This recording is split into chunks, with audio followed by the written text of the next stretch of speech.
Resale value, luxury investment potential. These are the types of concepts that us handbag luxury lovers can stew over when we're deciding whether or not we should hand over our hard-earned cash to buy these beautiful handbag babies. But you know what? These are things that I don't care about when I'm making a decision as to which luxury handbag I'm going to buy for myself. Now, there seems to be this general consensus that Hermes, Chanel, and Louis Vuitton are the top brands which hold their luxury resale value. But it's not just about the brand, it's also about the model of the bag. The more classic the bag, the better their luxury resale value is going to be. The more trendy the bag, the lower the resale value is going to be once the trend is dead. Now, most of us can agree that big examples of bags that hold their luxury resale value, the Hermes Birkin, the Hermes Kelly, the Hermes Constance, the Chanel Classic Flap, the Chanel Reissue, Louis Vuitton Speedy, Louis Vuitton Neverfull, Louis Vuitton Pochette Accessoires. These are all bags that are classics with respect to their luxury fashion houses. These are models that have been around for a long time, and these are ones that experience regular price increases. So the pre-loved or resale value of their bags also go up with each price increase. Now, when it comes to limited edition items, it can really be a hit and miss. If you want a limited edition item to have good resale value, number one, you got to keep it in good pristine condition. And number two, just because it's rare, because it's limited, doesn't always guarantee that it's going to have good resale value. There are a lot of limited edition Louis Vuitton bags sitting on the resale market right now, not performing as well. But look, resale value isn't something that's just specific to handbags. Like, we've seen this before. Classic cars, we've seen this with comic books, we've seen this with playing cards, we've seen this in a lot of different niches.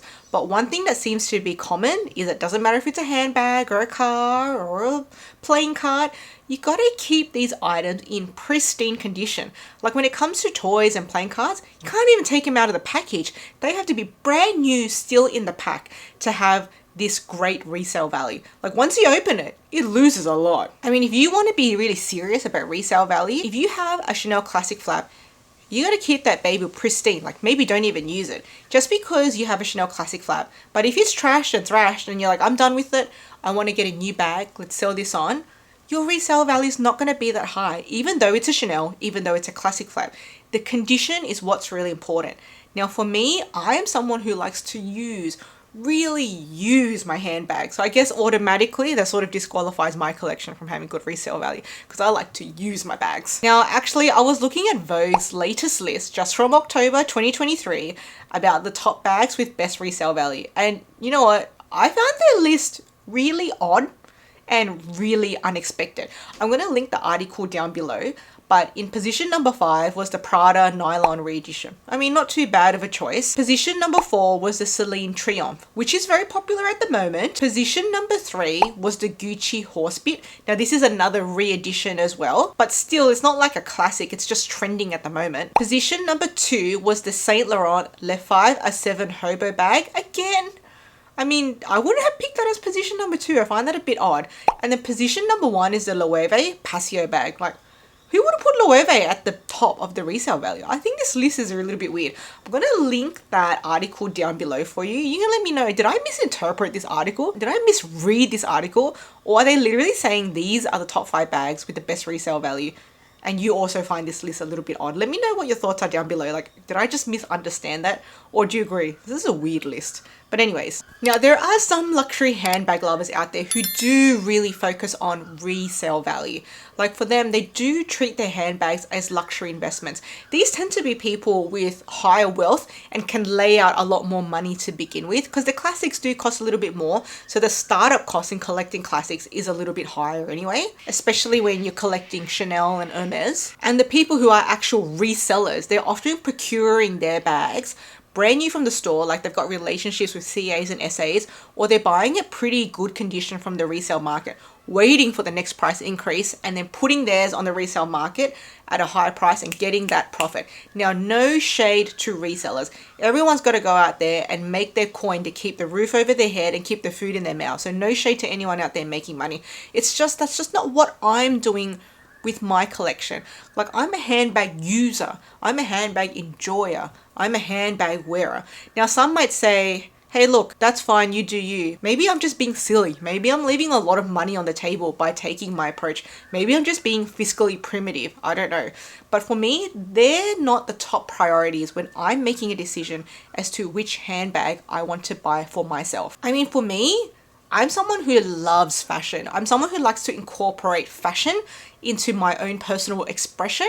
And these items, it doesn't matter if I'm talking about handbags, if I'm talking about clothes, if I'm talking about jewelry, I use fashion items as a form of self-expression and also eye candy. So I not only use it to help me look good, but I use it to express how good I feel from the inside out. It's not about it making me look good, but it expressing how I feel outwardly. And that's why I'm a big proponent of always reminding people, hey, you've already worked hard to get the money to buy these handbags. Now the handbag's got to work for you. You don't need to work again for the handbags. It's always really important to buy handbags that suit you. Have the handbags serve you because you've already worked hard to buy the handbag in the first place. You wear the bag, don't let the bag wear you. So because I'm someone who really, really likes to wear my handbags, and for other people who are out there like me, that probably already disqualifies most of our collection from being good resale value because we really use our bags, we really enjoy our bags. Now, I'm not saying that resale value and luxury investments are not important concepts and they have no value. They definitely do have value. They have value to some people, but just for me, they're not in my top priorities in my checklist when I'm deciding which handbag I'm going to buy for myself. And to be honest, maybe it's just because I'm not a professional reseller, but I find the whole reselling process very painful, very stressful, very unenjoyable, and I'd like to avoid it if possible. So I'd rather just buy slower and have bags that I really love and enjoy and hopefully never need to sell them because I really don't enjoy that process. I'm not someone who buys, sells, buys, sells, buys, sells. I have tried to sell bags that I don't want anymore, like I truly have no room for them in my collection anymore, or they are no longer serving me, and I found each and every process very unenjoyable. And my bags didn't really have good resale value anyway, so I didn't even make a profit. So what are my priorities when I'm choosing my own handbag if I'm not prioritizing resale value?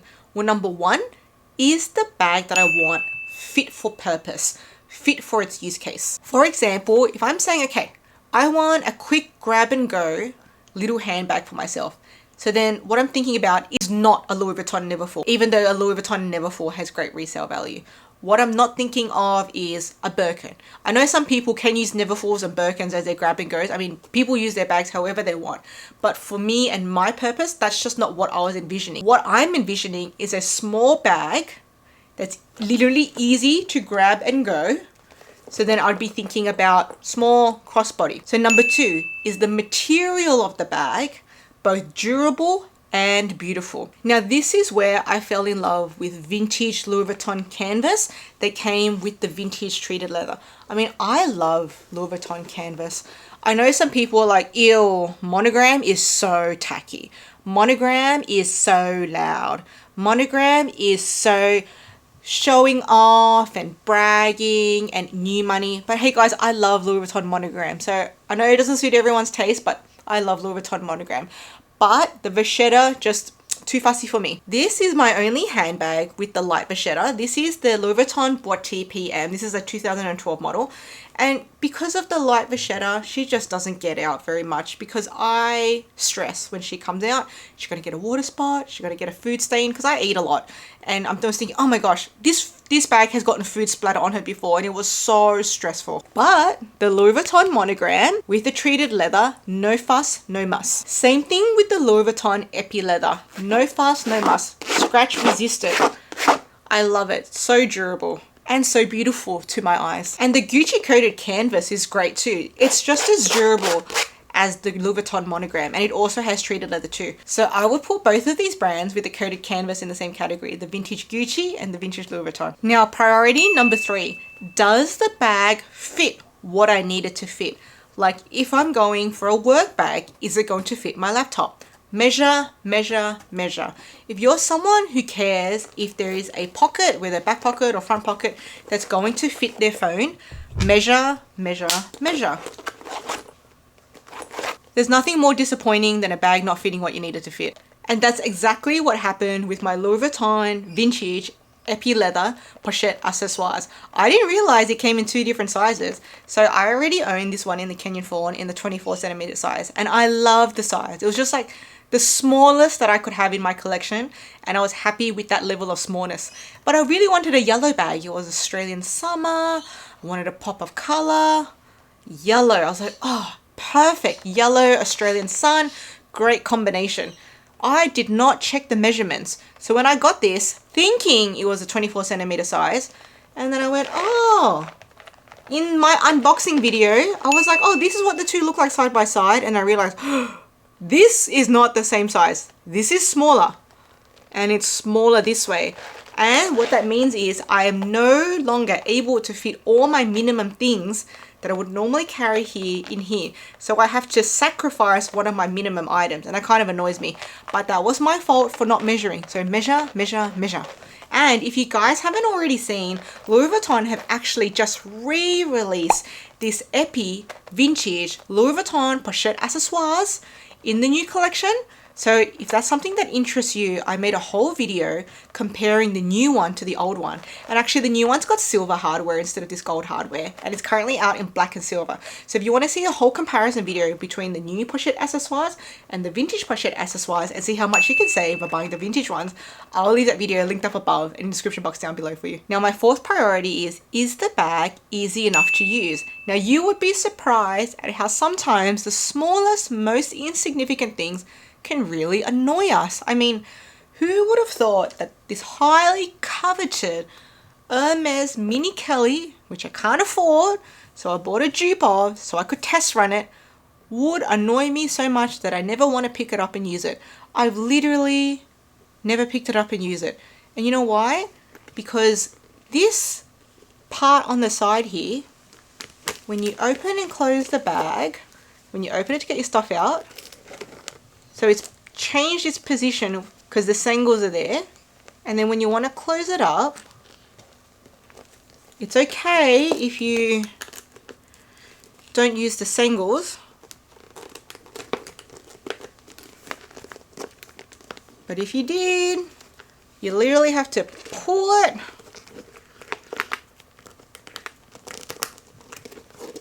and pull it. And that is just way too fussy for me. I know you can just easily just not do that and just leave it like that. But I don't know, just that little insignificant thing really annoys me. And I just never want to pick it up now. And it annoyed me so much, I made a whole video talking about how after owning and test driving a dupe of the Hermes Mini Kelly, I'm never going to buy one. And I'm going to leave that video right here so you can watch that too. Now priority number 5. Is the bag going to match my daily outfits? Now what I'm talking about is my real wardrobe, the real way I dress. I'm not thinking about my fancy dress when I'm going out somewhere fancy or going to a wedding and really dressing up. What I'm thinking about is my daily my normal casual outfits. Because I'm not saving these bags for a special occasion. I'm not saving these bags for when I have somewhere fancy to go. I want to use my bags. I want to enjoy my bags. I want to incorporate them into my everyday life. So they have to go with my real life daily outfits. The bag has to suit me, has to get along with me and what I'm doing. I'm not going to find an outfit just to go with the bag. No, no, no, ma'am. The bag is coming along with me in my life, in my journey. I'm not jumping onto the bag's journey. So it has to really suit me. And so, for example, pop of color. I do have some pops of colors in my collection. I've got yellow, I've got blue, but what I don't have is red. And that's because I do not find red easy at all to match. I find this actually a really difficult color to match with my outfits. And a lot of people romanticize it as this beautiful pop of color and they want this red handbag. But you know what? I've seen a lot of videos where people unbox this pop of color handbag that was red. And then like a year later, they're on selling it. So I have found that red is probably not a color that I'm going to prioritize. Like maybe later on when I'm bored and I've got a couple of $100 to splash around, maybe I'll get one. I'm definitely more open to burgundy. I find burgundy more neutral than bright red. But for bright red for now, that's sitting out of my collection. I do not find that would be easy to match with my outfits. Now I actually have, in my sister's handbag collection, she has a red Gucci Marmot, which is a very beautiful bag, and I do some mod shots in that. But I have no desire, even after trying on that bag, to ever include a red bag, bright red bag in my collection thus far. And priority number 6. Now maybe this should be priority number 1, I don't know, but it's in priority number 6 at the moment, and it is the price. So I buy bags that I can comfortably afford. Not that I haven't made financial mistakes buying handbags before, because I definitely have, but I want to be able to buy a bag that I can comfortably afford. And what I mean by that is not that I have that money in my bank account to lay out on it, but that it is comfortable in my bank account to lose that amount out of my bank account, and it doesn't eat into any of my other budgets that are running simultaneously. Like, I'm not taking from my grocery bill budget, I'm not taking from my utilities budget to afford this bag. And I have made that mistake before. I tell you what, this Chanel, this Series 0 Chanel Lambskin Beauty, bought her for myself for my birthday 2020. I used my last $2,000. See what? I used my last $2,000 to buy her. My last $2,000 in my account. It went down to basically zero. Who does that? Hello, wake up. Why the heck did I do that? That was extremely fiscally irresponsible. I never encourage anyone to do that. But, I've reflected on it, and I even made a whole video talking about it and where I think I went wrong and what I've learned from there. So if that resonates with you, that story of being that fiscally irresponsible resonates with you, I'll leave that video here for you to watch. I mean, I'm pretty sure most of my handbag collection has very poor resale value. Number one, I bought them all used or vintage. Number two, they all had signs of wear. They were not pristine condition. Number three, none of them are classics. Even though the bulk of my collection comprises of Louis Vuitton, a little bit of Chanel, and one Hermes, I didn't pick any classic bags, and I picked all used and vintage bags. So probably resale value, not that great. But you know what? I didn't buy these bags for their resale value. I bought these bags because I connected with the bags. They were beautiful to me. I thought hard about the style and how it's going to work with my life. And that's where my priorities lay in building this collection that I currently have. And hopefully, I've made the right decision and not stupidly left money on the table by not considering resale value. Now tell me your thoughts in the comment section down below regarding your collection, your mindset, your approach. How have you approached collecting your luxury handbags with respect to resale value? Does that really matter to you? Do you take that as a high priority, or have you not really cared? Let me know. There's no right or wrong in this. This is just my approach, and I want to hear about your approach.